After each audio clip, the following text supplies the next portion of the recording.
Les Français ont eu le déclic qu'on attendait, que Tony Parker et Boris Dio nous ont annoncé. Les deux joueurs nous affirmaient que le quart de finale allait être le vrai début de la compétition pour les Français.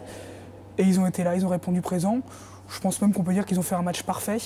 Dans l'attitude, on a vu une défense extrêmement agressive, contrairement au premier match. Florent Pietrus, Nicolas Batum et Boris Dio notamment ont fait une deuxième mi-temps de feu en défense et ont complètement bloqué les attaquants slovènes.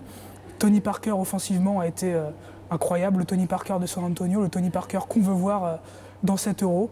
Donc les Français ont fait le match qu'on attendait d'eux et aussi on a vu une équipe de France qu'on voulait voir depuis le début de l'Euro et qui très honnêtement, avec un niveau de jeu comme ils l'ont affiché contre la Slovénie, peuvent légitimement espérer aller encore plus loin dans cet Euro de basket. En demi-finale, ce sera France-Espagne.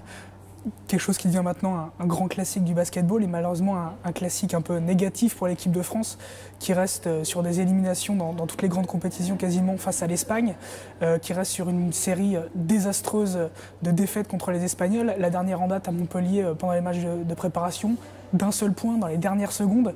Les Espagnols qui en quart de finale ont été monumentaux contre les Serbes qui eux-mêmes nous avaient battus dans le premier tour. Donc toute équipe de France que nous sommes, tout bon match que nous avons pu faire contre les Slovènes, il va falloir être même encore meilleur pour battre notre pire ennemi, notre pire bourreau dans le basketball, l'équipe d'Espagne.